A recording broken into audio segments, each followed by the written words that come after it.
Princess Zarathel slammed her crystalline fist against the smooth wall of her chamber. The impact sent ripples of angry red light through her bioluminescent markings, painting the entire room in shades of crimson fury. Her father's words still echoed in her mind like a curse she could not escape. A political marriage, to a human. The very thought made her stomach turn with disgust. She paced across the polished floor of her private quarters, her long silver hair flowing behind her like liquid metal. Through the massive window that formed one entire wall of her room, she could see the twin suns of Valeria setting over the capital city. The sight normally brought her peace, but today it only reminded her of everything she would be forced to leave behind. The Valerian Empire stretched across 17 star systems. Her people had mastered the arts of biological enhancement 3,000 years ago. They lived for centuries, their bodies enhanced with strength that could crush stone, minds that could speak without words, and healing abilities that made them nearly immortal. They were the pinnacle of evolution in this part of the galaxy. And now her father wanted her to marry one of those short-lived, weak creatures from the colony world of New Terra. Zarathel had never seen a human in person, but she had studied their files. They lived barely 100 years if they were lucky. They had no natural enhancements, no telepathic abilities, no bioluminescent communication systems. They were just ordinary mammals who happened to develop space travel through crude mechanical technology, instead of the elegant bioships her people used. A soft chime announced someone at her door. She turned, her markings still pulsing with anger. "Enter," she called, not bothering to hide the irritation in her voice. Chancellor Vextar glided into the room, his ancient features calm despite the princess's obvious rage. His own markings glowed a steady blue, the color of patience and wisdom. He had served her family for over 600 years, and was one of the few people who dared to speak honestly to her.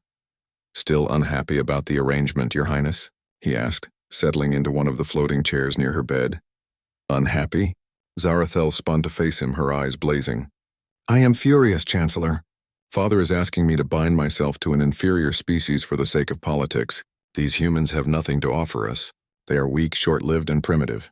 What possible value could come from such an alliance?" Vextar stroked his chin thoughtfully.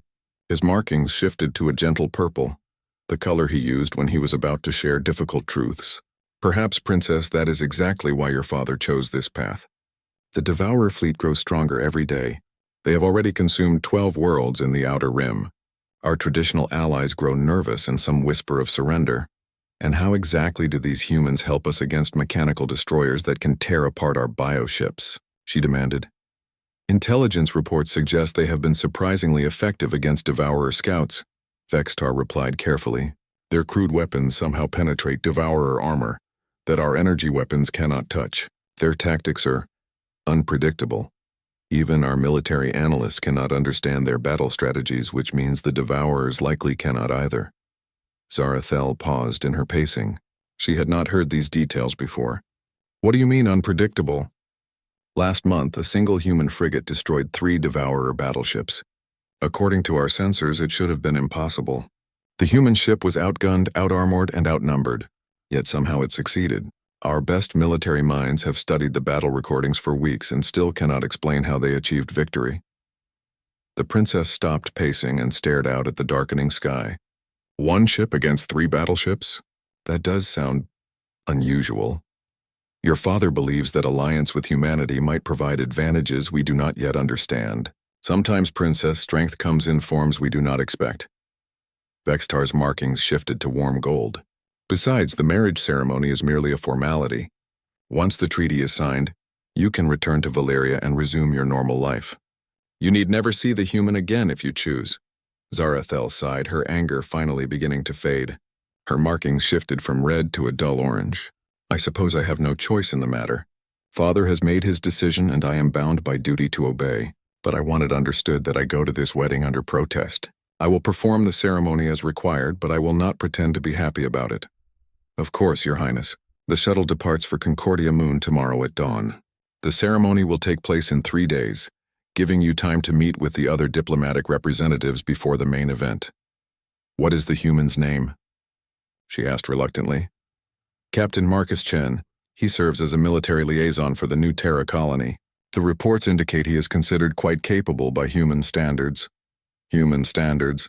Zarathel repeated with a bitter laugh. I suppose that is the best I can hope for. That night she lay on her bioluminescent bed staring up at the living ceiling that pulsed gently with soft light. Tomorrow she would leave her home world for the first time in decades. Tomorrow she would travel to a neutral moon to marry a creature she had never met, from a species she considered beneath her notice. But as she drifted toward sleep, she found herself wondering about the battle Vextar had described. 1 ship against 3, how would they manage such a thing? What kind of tactics could confuse both Valerian and Devourer military analysts? Perhaps these humans were not quite as simple as she had assumed. Still, she thought as her markings dimmed to the soft blue of sleep, they were only humans. How impressive could they really be? The neutral moon of Concordia hung like a silver jewel against the backdrop of space. Princess Zarathel gazed through the viewport of her bioship as it approached the orbital docking station. The moon had been specially chosen for diplomatic meetings between different species because its atmosphere could support most known life forms without enhancement. She wore the traditional, ceremonial armor of Valyrian royalty, a living suit that shifted colors with her emotions and thoughts. Right now it displayed a steady pattern of deep purple and silver, the colors of duty and resignation. Her long hair had been woven with bioluminescent threads that pulsed gently with her heartbeat. Your Highness, we are receiving docking clearance, announced the ship's pilot, his markings flickering with professional calm. Proceed, she replied, keeping her voice steady. Around her, the diplomatic escort prepared for disembarkation. Chancellor Vextar reviewed his data tablets while her personal guards checked their bioweapons one final time. The docking process took only minutes. As they walked through the connecting tubes toward the main station, Zarathel could smell the mixture of different atmospheric compositions that made Concordia unique. The air tasted slightly metallic, with hints of various gases that different species required for breathing. The grand ceremonial hall was already filled with representatives from a dozen different star systems. She recognized the towering crystal forms of the Zendar, the floating gas beings from the Nebula Collective, and the heavily armored warriors of the Krethari Empire. All had come to witness this historic alliance between Valeria and the human colony. At the far end of the hall, she could see a small group that had to be the human delegation. They seemed impossibly tiny compared to the other species present. Most of the aliens in the room stood at least 7 feet tall, with some reaching 9 or 10 feet. The humans looked like children by comparison. Which one is my intended? She asked Vextar quietly as they approached. The center of the hall, I believe. That would be the one stepping forward now. The Chancellor replied. Zarathel looked up and felt her breath catch in her throat. The human walking toward her moved with a fluid grace that seemed impossible for his species. He was tall for a human, though still shorter than her, with dark hair and steady brown eyes that seemed to take in everything around him without showing fear or nervousness. But what truly surprised her was the way he carried himself. Every other species in the room showed some sign of tension or unease. The Krethari kept their hands near their weapons. The Zendar's crystals hummed with nervous energy. Even her own guards maintained the alert posture of warriors ready for trouble. This human showed none of that.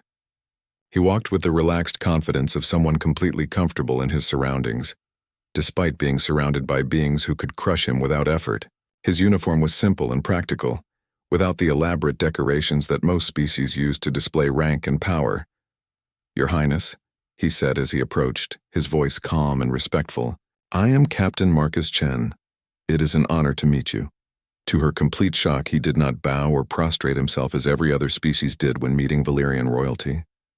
Instead, he offered a simple nod of acknowledgement, meeting her eyes directly. The gesture should have been insulting, but somehow it felt more respectful than all the elaborate ceremonies she was accustomed to. Captain Chen, she replied, studying his face carefully. I have heard interesting things about your people's military capabilities. A slight smile crossed his features. I imagine you have questions about our recent encounters with the Devourer scouts.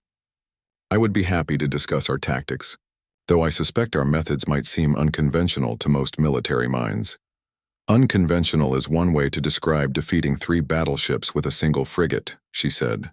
Our analysts are still trying to understand how such a thing was possible. Sometimes the best advantage is doing something your enemy cannot predict, Marcus replied.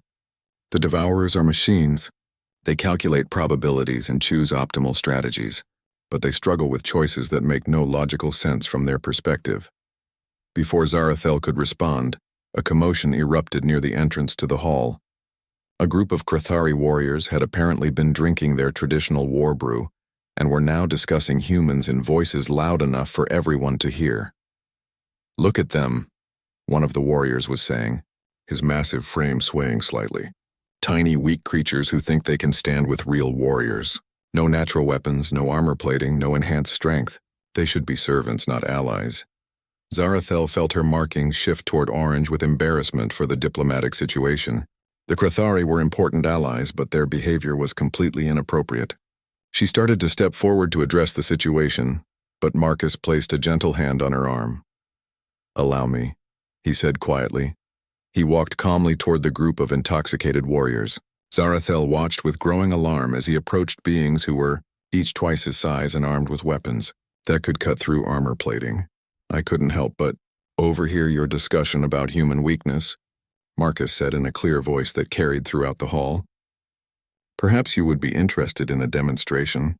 The largest Krathari warrior turned toward him, his scarred face twisting into a grin that revealed rows of sharp teeth. "A demonstration? You want to fight me, little human?" "Just a friendly sparring match," Marcus replied with the same calm tone. "Hand to hand, no weapons, unless you prefer to stick to talking about warrior skills rather than demonstrating them." The challenge was perfectly delivered. No Krathari warrior could refuse such a direct provocation without losing face among his peers. The alien's eyes blazed with anger and alcohol-fueled confidence. "Very well, weak creature. I will try not to kill you too quickly." The crowd of diplomats quickly formed a circle around the two combatants. Zarathel found herself holding her breath as the massive alien and the human-sized opponent prepared to face each other. This was either going to be a very short fight, or she was about to learn something remarkable about humanity. The Krathari warrior charged forward with a roar that shook the crystalline walls of the ceremonial hall, his massive arms spread wide, ready to crush the small human in a devastating bear hug that had ended countless battles throughout his warrior career. "Marcus," Chen simply stepped to the side. The movement was so smooth and effortless that it took Princess Zarathel a moment to realize what had happened. The 8-foot-tall Krathari thundered past the spot where Marcus had been standing, his momentum carrying him several more steps before he could stop and turn around. "Interesting opening move," Marcus commented politely, his hands still relaxed at his sides. "Would you like to try again?"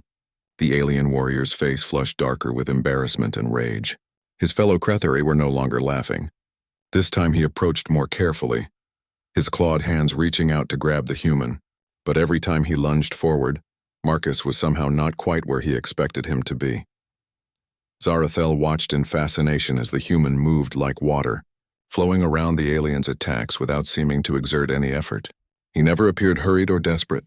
Instead, he looked almost bored, as if he was thinking about something completely different while his body automatically avoided the deadly claws and crushing grips. "Stand still and fight like a warrior," the Krathari bellowed, sweat now streaming down his scarred face. "I am fighting," Marcus replied calmly. "But perhaps we have different definitions of what that means." The next time the alien reached for him, Marcus did something that made the entire crowd gasp. Instead of avoiding the grab, he stepped into it, moving closer to his opponent. But somehow he ended up behind the warrior, one arm wrapped around the alien's thick neck in a position that looked almost gentle. "Sleep now," Marcus said quietly.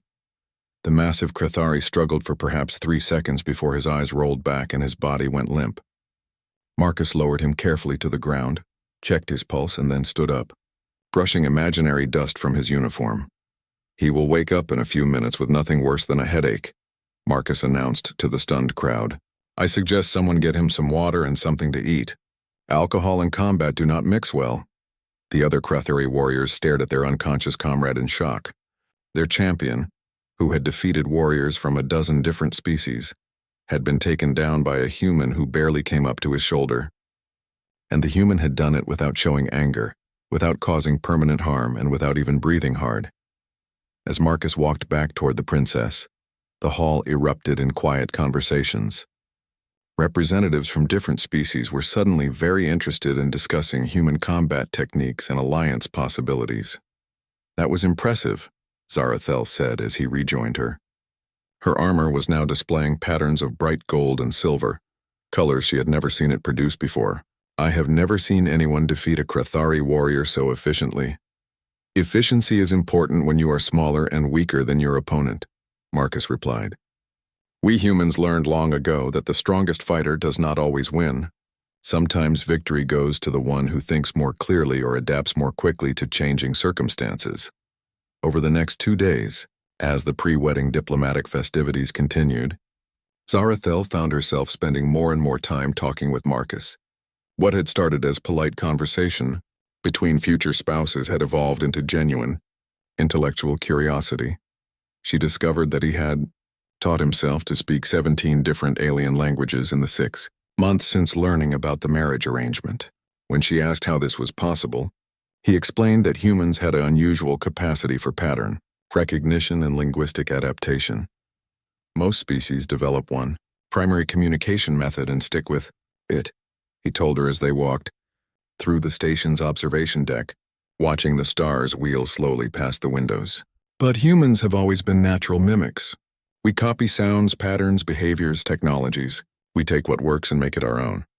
But 17 languages in 6 months? That seems impossible, even for a species of mimics. Marcus smiled. I had good motivation. I wanted to be able to speak directly with every species that would be attending our wedding.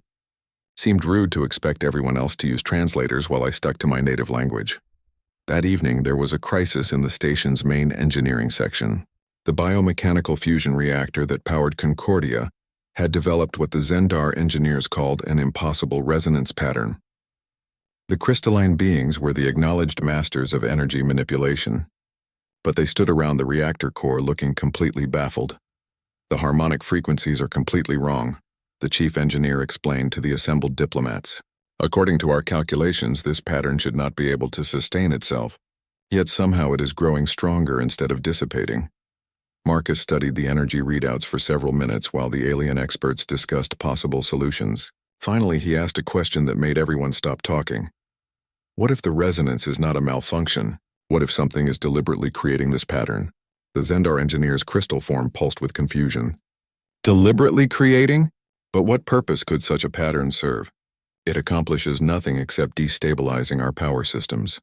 Unless destabilizing your power systems is exactly the purpose, Marcus replied. He turned to the princess. Your Highness, have there been any reports of devourer activity in this sector recently? Zarathel felt her markings shift to concerned orange. Nothing confirmed, but there have been some unexplained sensor readings in the outer system. Why do you ask? Because this looks like a sabotage pattern designed to disable your defenses before an attack. If I am right, we have perhaps an hour before devourer ships arrive to finish what this sabotage started. The engineering team stared at him in shock. None of their sophisticated analysis had considered the possibility of deliberate sabotage. They had been so focused on solving a technical problem that they had missed the military implications entirely. Can the sabotage be reversed? Zarathel asked urgently. Marcus was already moving toward the reactor control panel. Not reversed. But maybe we can use it against them instead.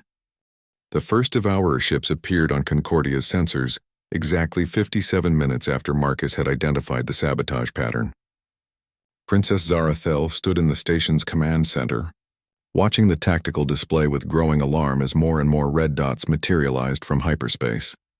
12 heavy cruisers, 6 battleships, and at least 30 smaller attack craft, reported the Zendar sensor operator, his crystal form pulsing with nervous energy. They are moving into standard devourer attack formation. Station defenses? Zarathel asked.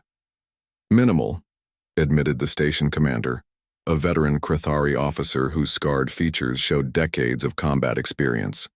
Concordia was designed as a diplomatic facility, not a military installation. We have light shields and a few defensive turrets, but nothing that can stand against a fleet of that size. Around the command center, diplomatic representatives from a dozen species were talking rapidly on their communication devices, calling for rescue ships from their home fleets, but everyone knew that help would arrive far too late. The Devourers would reach the station in less than an hour. What about evacuation? Suggested the Zendar ambassador. Not enough ships, the commander replied grimly. We might be able to evacuate perhaps half the diplomatic personnel before the Devourers arrive. The rest of us will have to surrender and hope they take prisoners instead of simply destroying the station. Actually, Marcus said quietly from where he stood studying the tactical display, I think we might have other options. Every head in the room turned toward the human. Zarathel felt her bioluminescent markings shift to hopeful gold despite herself. What kind of options, Captain? The Devourers are machines. They follow predictable patterns and optimal strategies, but they have one major weakness that we can exploit. Marcus pointed to the sensor display. They are attacking exactly the way their programming tells them to attack. Standard formation, standard approach vectors, standard deployment of forces. How is that a weakness? Demanded the Krithari commander. Their standard tactics have conquered dozens of worlds. Because predictable enemies can be manipulated, Marcus replied. Commander, I need you to give me command authority over all defensive systems and any armed vessels currently docked at the station. Princess Zarathel, I need you to coordinate with the other diplomatic ships and convince their captains to follow very specific flight patterns. You want to fight a Devourer fleet with a handful of diplomatic vessels and some defensive turrets? The commander's voice carried complete disbelief. Not fight them, Marcus corrected. Confuse them. Make them do something their programming was not designed to handle. Zarathel found herself nodding. The same way you defeated that Krithari warrior. Not through superior strength, but by making him fight your battle instead of his own. Exactly. Commander, do I have your authorization? The Krithari officer studied Marcus for a long moment. Finally, he activated his command codes. You have tactical command, Captain Chen, but if your plan fails, we will all die together. Understood. Princess, can you get me direct communication with the other diplomatic vessels? Zarathel activated the station's diplomatic communication array. Within minutes, she had connected Marcus to the captains of 12 different ships representing 8 different species, all of whom were currently preparing to flee the system as quickly as possible. Captains, Marcus began, his voice carrying absolute confidence despite the desperate situation, I need you to trust me and follow some very specific instructions. If you do exactly what I tell you, we can not only survive this attack, but we can hand the Devourers a defeat that will confuse their strategic algorithms for months. For the next 30 minutes, Zarathel watched in fascination as Marcus coordinated what appeared to be complete chaos. He had the diplomatic vessels flying in patterns that made no tactical sense whatsoever.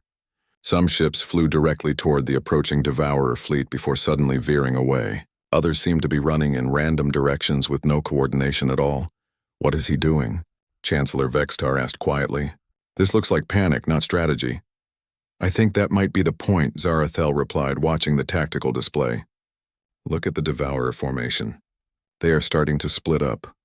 Indeed, the previously organized Devourer fleet was beginning to break apart as different groups of ships chased after diplomatic vessels that seemed to be fleeing in panic. But Zarathel was beginning to see the pattern. Marcus was not creating chaos. He was creating a very specific kind of order that looked like chaos to mechanical minds. Devourer Battlegroup Alpha is pursuing the Zendar vessel, reported the sensor operator. Battlegroup Beta is chasing the Valerian diplomatic ship. The main force is still approaching the station, but they have reduced speed to maintain formation cohesion. Perfect, Marcus said. Princess, is your ship equipped with standard Valerian bioweapons?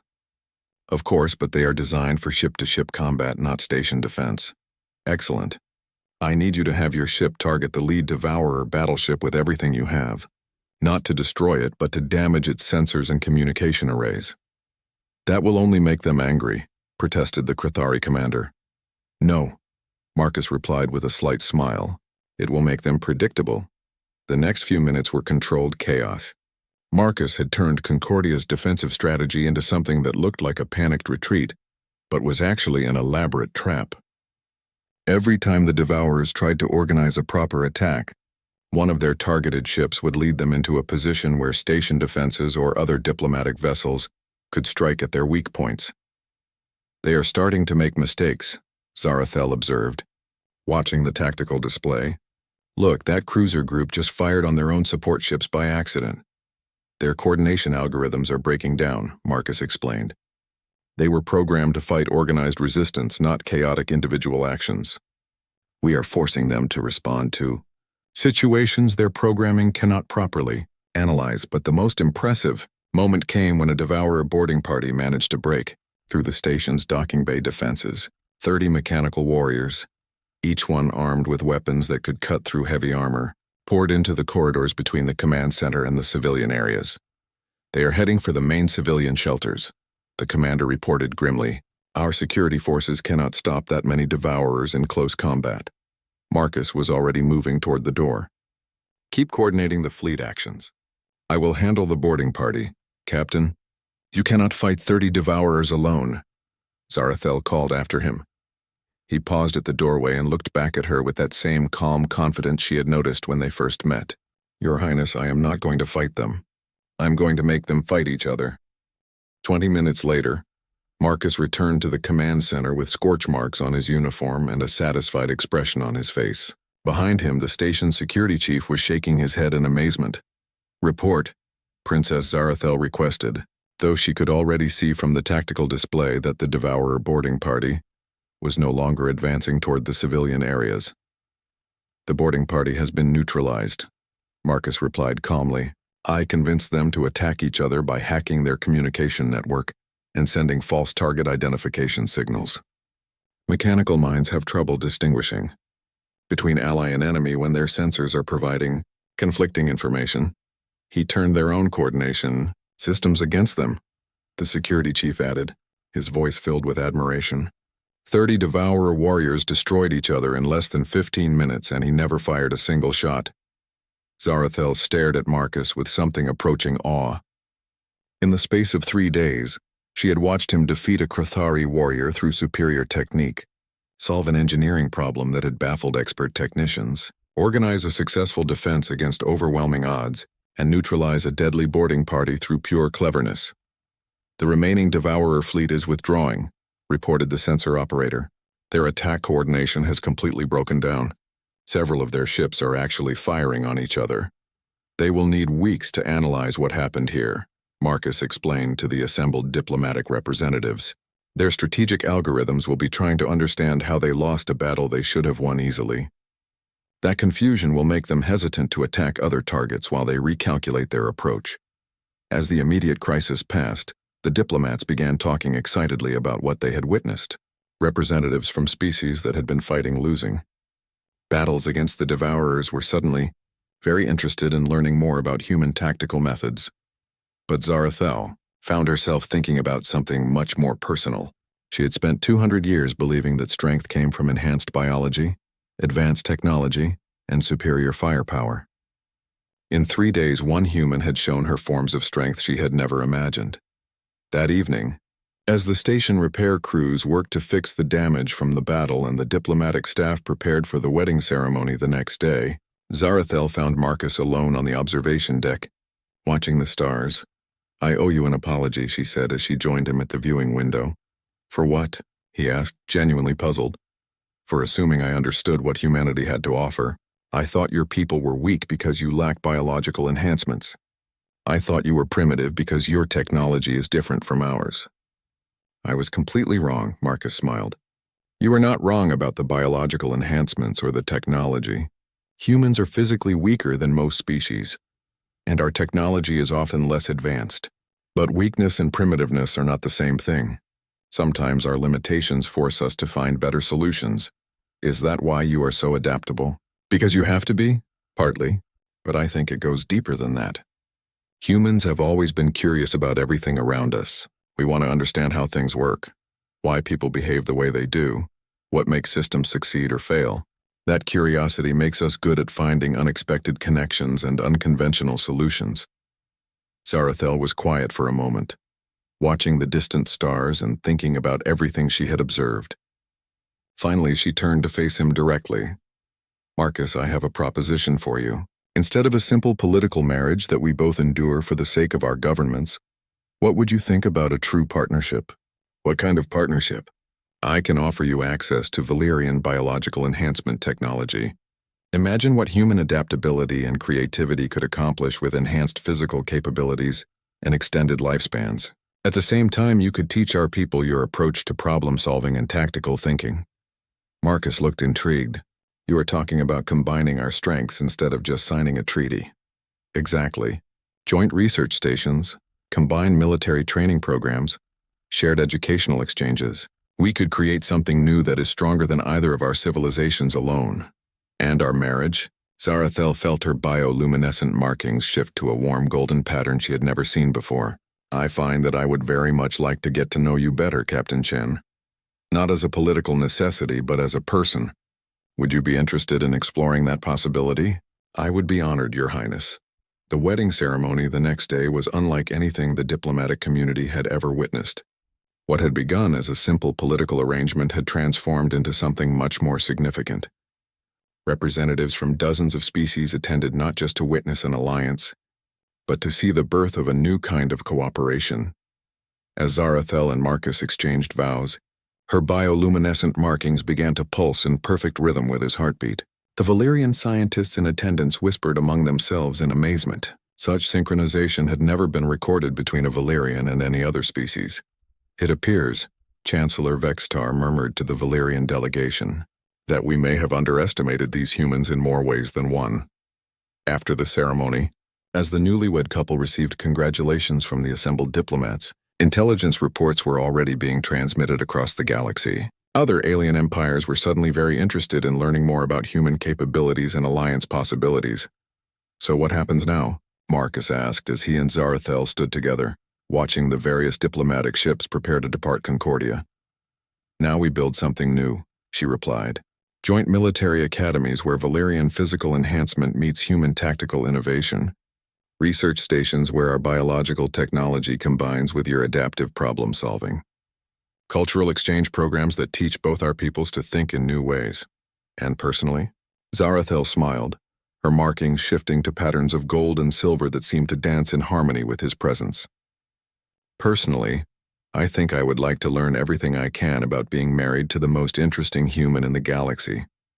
As their ship departed Concordia for the joint colonies they would help establish, intelligence networks across known space were buzzing with a single question that worried military planners and political leaders alike. If this was what humanity could accomplish when they were alone and primitive, what would they be capable of when they had advanced alien technology and powerful allies? The galaxy was about to find out.